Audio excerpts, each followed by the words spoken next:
Hello, I'm Harley Schlanger. Welcome to our weekly dialogue with Helga Zepp-LaRouche, the founder and chairwoman of the Schiller Institute.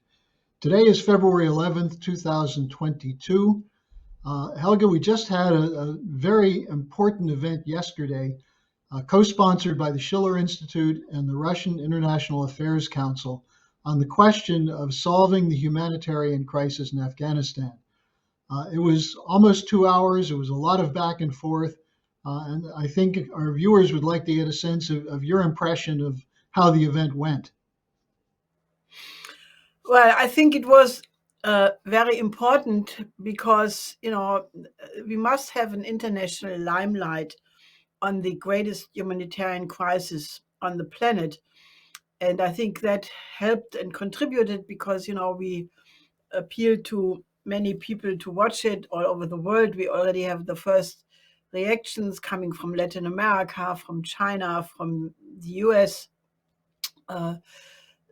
Because what basically all UN officials like David Beasley, but also the UNICEF from Germany, what they're all saying is the situation in Afghanistan is absolutely horrendous. 1 million children under the age of 5 are in a condition where if they would be in Germany, they would be in the intensive care unit. Naturally, there is no such thing in Afghanistan. Therefore, the possibility that these children will die is very high. And there are 13 million children who are in a similar danger for the coming rest of the winter. The UN said that 24.4 million people are in danger of not making it. So, what basically the subject of this seminar was Operation Ibn Sina, which is the idea to, use the name of one of the greatest physicians of all times, Ibn Sina, who lived 1,000 years ago, who came from the region. His father came from Bark, which is now Afghanistan. He was born in Ifshana, which is in Uzbekistan today. So the idea is to use the flag of Ibn Sina to, try to get a modern health system and, have a combination of humanitarian aid to help the Afghan people to survive, but then also to campaign for the integration of Afghanistan into the regional economic projects because, the economy must be restarted. And, I think we had I don't know if you can call this success, but a reaction to our mobilization and some other organizations who have been making the point that the funds which have been frozen by the US and European banks must be released. So just one day later, today, President Biden, I have not had time yet to investigate this, announced that the 9.5 billion which are frozen in the US Treasury from Afghanistan, there will be, he wants to release them. Half of that money should go to Afghanistan and half to the families of 9/11, which I think is a doubtful question, but that's a different subject. So, we had participants, 2 Americans, Jim Jatras, a diplomat, and then Graham Fuller, who used to be the CIA station chief in Kabul at the time when the Soviets went there. So he has, in the meantime, I think, developed a very healthy view of the whole process. And they were actually quite optimistic to go in the direction of try to forge a cooperation of all major powers around Afghanistan, because my hope was that not only would we get a humanitarian intervention, but that the cooperation of the major powers, the US, the Europeans, with Russia, with China, and all the neighbor countries, by working together to address the greatest humanitarian catastrophe, that maybe this could also serve to be a confidence building measure in the strategic situation at large. Now, obviously, this is, very far from, where we should be. But, when you start trying to, get a different approach, it sometimes takes a while before it happens. So I regard this as a stepping stone. And I think also the Russian participation, Dr. Kortunov, and two other think tank officials from Russia was very useful. So I think that it was a big step forward, because we have to broaden the discussion. And there's a lot happening from the region. There will be another regional conference of the OIC, the Organization of Islamic Cooperation, in early March, discussing Afghanistan. There will be a regional conference in Beijing also in March. So I think the neighbor countries are already reacting very strongly and trying to do the best they can. But I think this question of the US and European countries who were in Afghanistan with NATO for 20 years, they cannot just walk away and leave the Afghan people to be the victim. So I think this was a first step, and not yet where we should be, but a step in the right direction. Well, I think it's very interesting that Biden made that statement today, especially since there was some pessimism about the ability to have the funds released. So, by putting a spotlight on it and by the mobilization that we're doing and all our supporters are doing, keep it up. It's having an effect. Now, you mentioned the regional players. Imran Khan was just in China, the president of Pakistan, and that is, I think, quite significant for addressing the whole regional problem. Yes, because Imran Khan was the one who, a couple of weeks ago in the conference of the OIC, made the point that when NATO left, everybody knew that, when you cut off the donor money, which happened instantly, you cut 80% of the budget of the Afghan, government. I mean, this is an incredible scandal all by itself, that after 20 years, the occupying powers, namely NATO, were not able to get the Afghan economy going in such a way that it would be a self-subsisting economy. When they left, still 80% of the economy was dependent on donor money, which is completely incompetent, and that's why the crisis is so big. But everybody knew that when you cut off that money, you plunge the Afghan economy into a complete pit. And that's why this incredible crisis exists.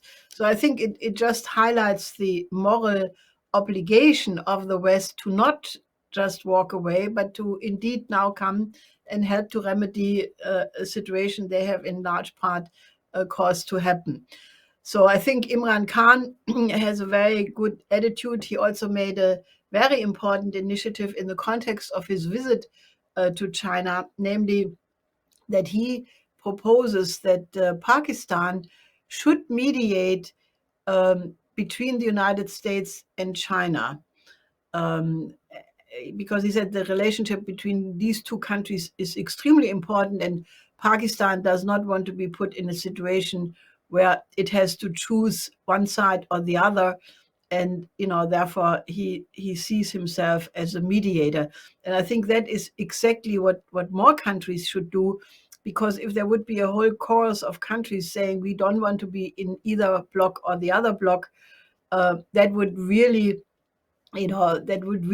help to overcome this very unhealthy and very dangerous Cold War mentality, which is still existing on the side of the US and most of the Europeans, or some of the Europeans.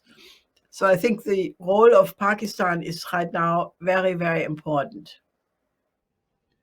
Now, the other major development, which we weren't able to talk about last week because we didn't have our dialogue, is the Putin-Xi summit meeting, which is sending shockwaves throughout the West.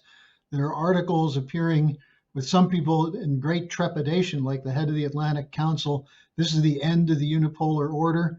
But this is something that you had been saying had to happen. And how do you think this is shaking things up?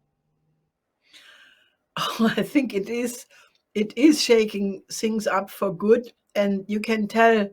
There are reasonable people who praise this, like Patrick Lawrence, who is a very good journalist from the United States, who says this is a new era.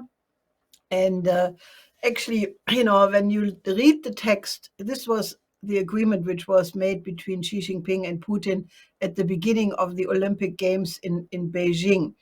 It's a 16-page text, a little bit more than 5,000 words. And, I was just reading it earlier today. And what struck me is, it emphasizes, among other things, the five principles of peaceful coexistence. These are the principles which went into the Bandung conference, which was the sort of in the founding process of the non-aligned movement. So this idea of absolute sovereignty, of non-interference in the internal affairs of other countries, the right to have their own social system. I mean, these principles, which are all laid down in the UN Charter, uh, they were replaced in the recent years by the Western world with the idea of a rules-based order, which is the idea that only a club of a few can make the rules, namely the rules of so-called democracy, human rights, liberal economics, um, and that basically the other countries have to submit to that. That was denied all the time by countries like Russia and China, who said no, we have only a one order which is based on international law, and that is in the UN Charter. So this was now re-emphasized in this new document by saying, they do not adhere to a rules-based order, but to a law-based order, and these are the laws of the UN Charter. So I think this is very important because this is the aspiration of the non-aligned movement of Mahatma Gandhi. And I just, wrote an article last October, which was actually a speech to an international conference in India on the life of Mahatma Gandhi, and there I laid all these principles out. So I can, with a certain pride, say that I anticipated this development, and I encourage our viewers to read this because it was on the life of Mahatma Gandhi. But I basically made the point that these principles of nonviolence, of peaceful coexistence, that is the same approach which must be taken in international relations today to build a world health system to fight the pandemic, this one and future ones, because only if you have a modern health system in every country can you really get over this. And it must be an approach to social conflicts. And that was, the time I really pushed this idea of the Committee of the Coincidence of Opposites, which is now really working on Operation Even Sina and similar projects. So I think these are the principles which need to be discussed, because if we want to have a new security architecture, which is now a big discussion in Europe, in France, for example, all the major presidential candidates are talking about a new security architecture in reaction to the Ukraine crisis. So I think what we need to have internationally is a discussion: what should be the order which we give ourselves as a human species to guarantee the long-term survival of our humankind. So I think this is a very important development. Now, on that point in particular, we're seeing all sorts of developments around the Ukraine crisis. There's a somewhat unfortunate statement from Joe Biden today calling for Americans to leave Ukraine, saying that the war is still about to happen or could happen at any time. Now, on the other side, you had France President Macron meeting with Putin in Moscow, some diplomacy between Macron and Scholz, the German chancellor, and then a Normandy 4 meeting in Berlin. So it looks as though there's a lot moving. Where do things stand as of the moment, in your opinion? Well, I think, in a certain sense, I think what motivates some of these European politicians is different in terms of the predicates, but I think the concern is probably the same one like that of Imran Khan proposing a mediation between the United States and China, because I think the Europeans are, at least some Europeans have woken up to the fact that if it would come to a war between Russia and Ukraine or Russia and NATO, the Europeans have a good chance of not surviving that. So I think there is right now a rather hectic diplomacy. In France, it is very interesting because with the exception, I think, of the Green candidate, all the presidential candidates are for a dialogue with Russia, for solving these tensions with diplomacy.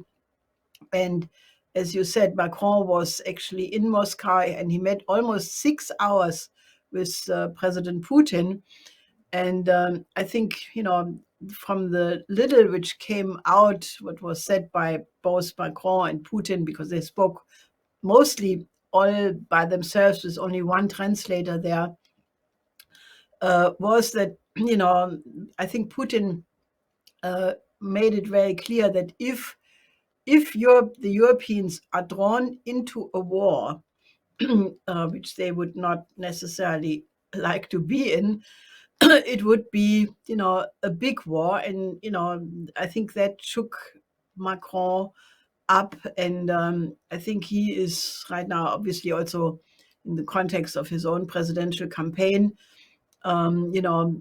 pursuing this dialogue with Russia. In the German situation, I think it's a little bit more complicated because there was actually a very interesting article by Maria Zakharova, the spokesperson of the Russian Foreign Ministry, where she said Germany is still a US protectorate. Now, I think, unfortunately, she is right. And she gave various examples. She said, for example, when during the Trump administration, the US ambassador was this guy Grenell. He gave orders to what the Germans were allowed to say about Nord Stream 2 and what not. And, obviously, everybody knows that one of the reasons why the Americans want to get rid of Nord Stream 2 is because they want to sell their LNG gas to Germany, which is much higher in the price. And there are many other really massive pressures on Germany, which, one sees every day. Now, Scholz, went to Biden, then he went to Kiev, then he went to see Putin. I think he is, feeling this pressure. He definitely wants to have the collaboration with Macron in the Normandy process. He also wants to have the Minsk II settlement to get the Ukraine crisis under control. But, I have a young colleague who made a very funny remark observing this. He said, the reason why Scholz, and this was a big subject of discussion, because he said almost nothing for a long time, and he was being attacked for that. So my young colleague basically said, well, that is because Scholz was a lawyer, and lawyers always only say as much as they think they should say, so that they cannot be pinned down on anything they don't want to be pinned down on. And I think that explains a lot. It's not just the typical Hamburg low key understatement, but I think this lawyer mentality is for sure a part of it. But I think, the German situation is very complicated. I think what Maria Zakharova says is unfortunately true, and that will not change until more people really say this is ridiculous. We should have gained our sovereignty the latest with the German unification, and this condition must stop, especially when the existence of Germany is at stake. Now, complicated, obviously, is the situation by this combination of this coalition government, where the FDP is anti-Russia, anti-China. The Greens are absolutely the most bellicose of all parties you can imagine. And with Baerbock being the foreign minister, she is very anti-Russian and anti-China. And, I think one has the feeling that Germany has fallen under the influence of the Roberers. She just appointed the international head of Greenpeace to be a state secretary in the foreign ministry to deal with international climate policy for the German government. This is absurd. This is, these are people who have committed, what you can only characterize as violent acts bordering terrorism. And she should now be, as an American, quickly get a German citizenship to be in this post. And I hope the German industry will finally make a stand against that. But the German situation, therefore, is much more complicated than the French one. And, it does require a much more open debate and more activation of citizens. The one relationship which is not very complicated at all is the British. After Boris Johnson went to Kiev and then sent some more soldiers to Ukraine, Liz Truss, the foreign minister, foreign secretary from Britain, tried to stare down Sergei Lavrov in a meeting and certainly came off on the bad end of that, making a number of mistakes and insisting that Russia must adhere to the Minsk Accord. And Lavrov kept telling her, we're adhering to it. It's Ukraine that's not, which came out again in the Berlin meeting. Now, the one thing that's interesting is this year's Munich Security Conference is not going to have Russian participation. How significant is that? Well, unfortunately, it is, in my view, significant because, I think the Russians don't want to give credibility to an event which has increasingly turned into an anti-Russian, anti-China event. And the new head of it, Heusgen, is definitely more hawkish than Ischinger was, and Ischinger for sure was much more hawkish than Horst Telschik was. So I think, this is becoming more and more, in the direction of NATO in a confrontation with Russia. So I can understand why Russia would not go there, neither Putin nor Lavrov. And Kamala Harris will be there. And I think it's unfortunate, but that's where we stand. And I can only say, we have to have a different orientation, and hopefully the new era, which really has begun with this Putin-Xi Jinping document, and that becomes the point of attraction for many countries. Hopefully this will have an influence to, establish another level of, reason, because the human species should not be in a Cold War mentality, risking the extinction by, being on the brink of World War III, which we still are. So, I think it's terrible, but I think people have to wake up and, be aware that we are in danger.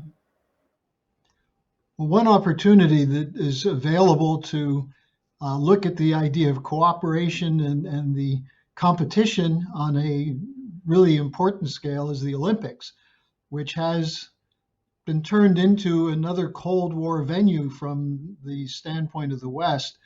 You were reporting to me that there are all kinds of background noises that are disruptive, that are trying to portray this as like a Nazi Olympics. What's the latest you have on this? Well, I think it's, I made an experiment, and I asked our viewers to do likewise. With the opening ceremony, I watched simultaneously on my laptop the report from CGTN about the opening ceremony, and at the same time, the second channel, German TV. And it was unbelievable. In the German version, it was just ranting and raving, how the symbol of the snowflake, which is, the symbol of this Olympics, has to be done by a subversive artist, because how can individual snowflakes, that's the symbol of freedom, which does not exist in China, and on like that. It was absurd. And on the Chinese channel, it was, having a young woman in the train, which goes from Beijing to the actual location of the games, and she was saying, this train is going 350 kilometers per hour, and we have a whole cabin where we have 3D technology, and she was all excited, and they were so optimistic about the technological advancement which China has made. And that just shows you the difference in the mentality. And I think, the anti-China campaign, which goes along with that, the newest examples is, how a Chinese a person of mixed origin, mother is from China, who was born in San Francisco, Eileen Gu. She's now called Gu Eiling in China. She's a top champion, so she just won the gold medal, and she's being attacked. She wants to go back to China, and she campaigned for, she participated for China, which happens all the time. You have people from other countries of born here going back to their.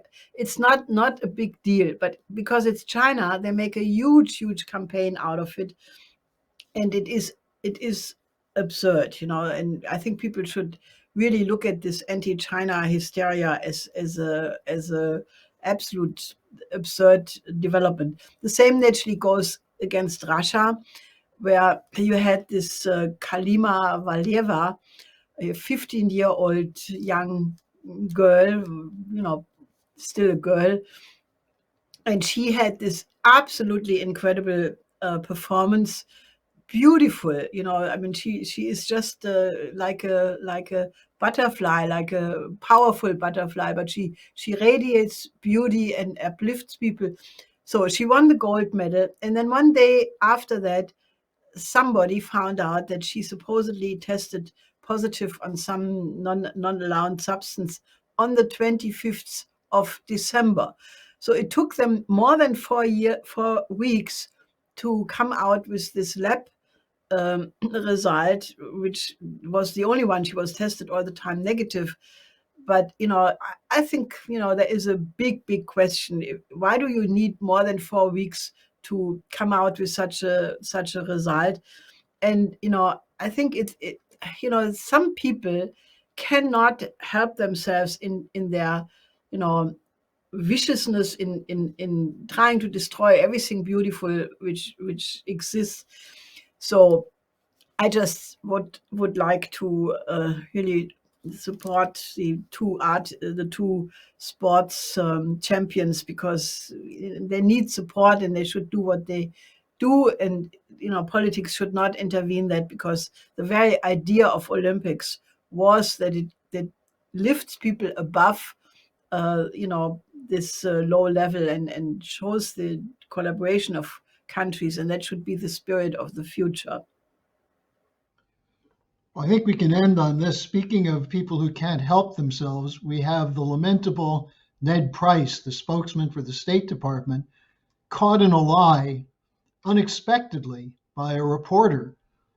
Price was saying that the intelligence has uncovered a Russian video that's a fake video showing attacks on Russian citizens by Ukrainians, and it's going to be used as a false flag to justify a Russian invasion.